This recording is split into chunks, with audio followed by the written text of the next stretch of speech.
What is up, YouTube? Welcome back to the dojo. Panda here, and today I bring you another video for DSA.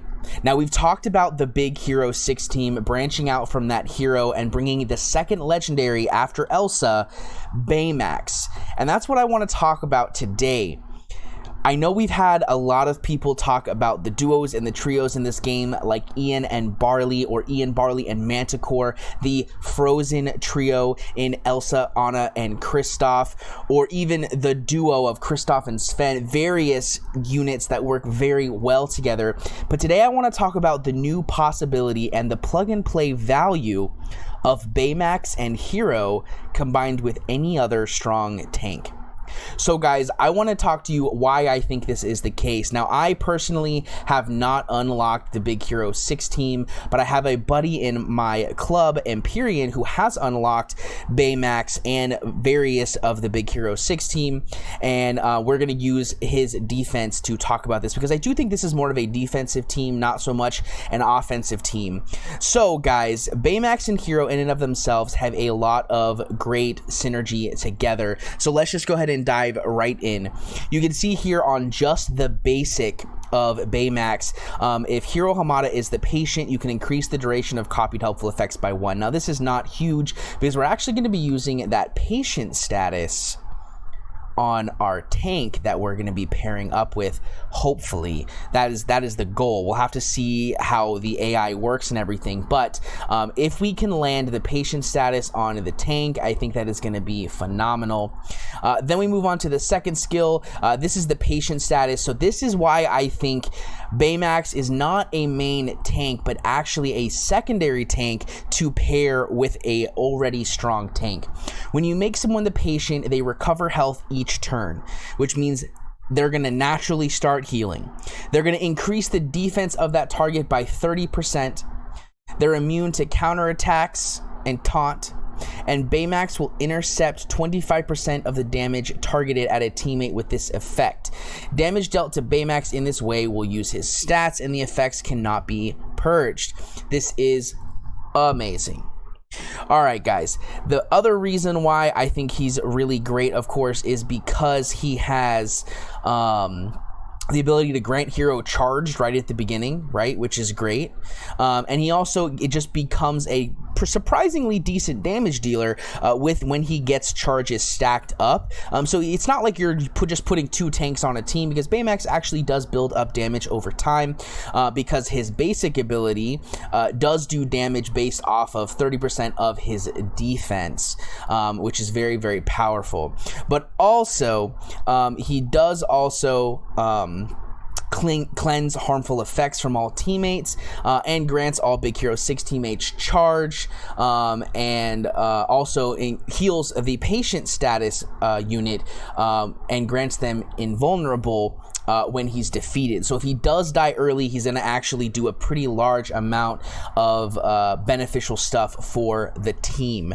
Then we go ahead and we have Hiro. Everyone knows how Hiro works. He's pretty basic, but he does have some new stuff. For example, this ability right here, if Baymax is a teammate, you can grant Baymax undefeatable, which makes him even harder to kill.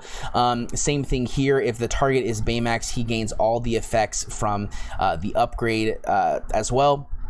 But yeah, that is kind of the plug and play here. So we're actually going to be going up against, like I said, my club member Empyrean. Shout out to him, and shout out to the Mutineers and Mouseketeers that we have here. He has built up this team sort of to a degree. But this is the team that I'm talking about here. Now, this team is quite a bit stronger currently than my team, but this is the team that I believe is going to be very, very difficult to beat as a defensive team. Because here's the thing, if Baymax grants patient to any of these units, obviously it's going to be great, but if he adds that patient to Kristoff is going to be a powerhouse. So we're going to go ahead and we're going to go in with our basic attack team that I take into pretty much everything, which is our Frozen plus Shan Yu plus Cobra team here.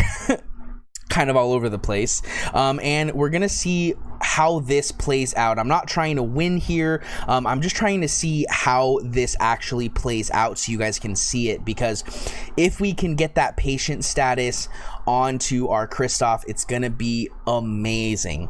All right, guys, so we're gonna go ahead and go in, and as you can see, Baymax automatically starts with taunt, which means we actually can't silence the Kristoff or the Elsa, which is huge. So we're still gonna do the thing. We're going to silence the Baymax. This is gonna help a little bit.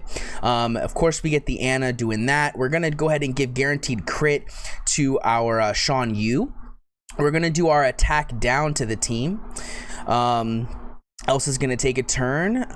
Then we're going to go ahead and we're actually going to cleanse off the taunt here. Perfect. But then we get the taunt on the other guy. That's okay though. We're gonna use this with guaranteed crit, guarantees that we get to push that back, which is awesome. Then Hiro, of course, does that insane ridiculousness that is Hiro. We're gonna speed up. Okay. So now the team starts to pop off, as you can see here. Interesting choice of upgrade on that guy there. But as you can tell, we are kind of just getting smashed here. I haven't seen the patient buff go off though, and I'm thinking that is because he is silenced. Maybe is that how that works? I honestly am not sure. If silence stops him from using the patient status. But here we go. We're gonna get our big hit in here, deal some damage.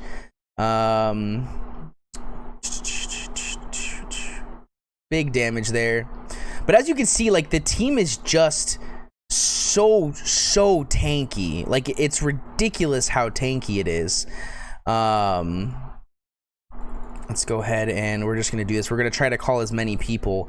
Yeah, see, as you can see there though, like this team, Hiro allows for you know, the fuck ups of Elsa when she does her show yourself too early.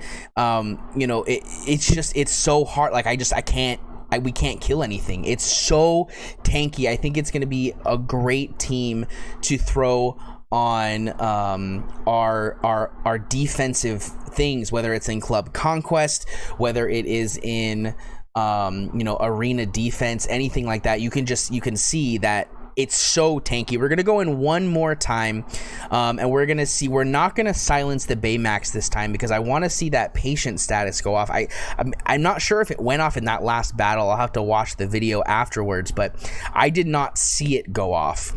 And one of the things I think is important here is I know that he is stronger than me, you know, by just a little bit, you know, about 200 power. But I want to say that I am pretty regularly fighting people who are in the 3200 power range and winning.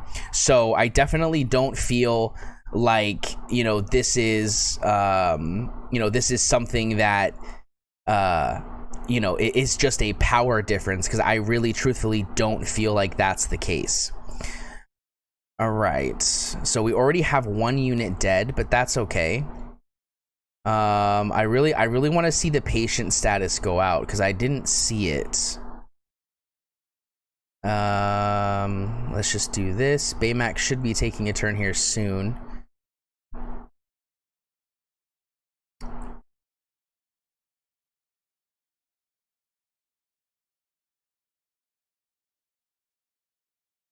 Yeah, but just look at all these buffs. Like, this is just insane, all of the buffs that are out right now. I mean, it's kind of ridiculous, to be honest. We'll try and clear some of these waves here. We'll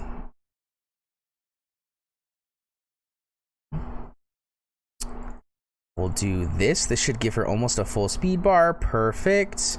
All right, so now we're going to see what happens when Baymax dies. So as you can see there, Baymax and now Baymax is back alive because of Golden Hammer. Like, this is just, it's an insane team, man. I really feel like this is going to be a phenomenal team to use on any kind of defensive you know, any kind of defensive thing, because it's just so tanky. There's so many, you know, evades going off. There's so much undefeatable between Hiro, Baymax being rezzed by Golden Hammer. You know, I'm a little thinking maybe Cauldron's not the best option, simply because the Hero seems to always upgrade the Cauldron, which is maybe not the best option. But there's so much survivability. There's still quite a bit of killing potential between you know, Elsa doing a lot of damage and the speed ups from Ana. I just personally think that this team right here is definitely a team that is going to be worth investing in, seeing as how if you are starting the game fresh, I do believe that Elsa is your go-to, followed up quickly by Oceanics, simply to get Stitch Tower started, as well as starting on the Moana and the Maui event for that big Oceanic team, and the Speedstone trial. But then after that, I personally am thinking that your next focus should be Big Hero 6. But guys, that is going to be it for me today. I hope you guys enjoyed this video. If you did, please make sure to hit that subscribe button as well as the bell notification icon so that you can be notified when my content goes live. One more time, a big shout out to Imperium and the M&M Club for being so awesome and helping me out with all of these videos that you're going to be seeing here shortly. But guys, once again, that is it for me today. I hope you guys enjoyed it, and I'll see you guys in the next one. Peace.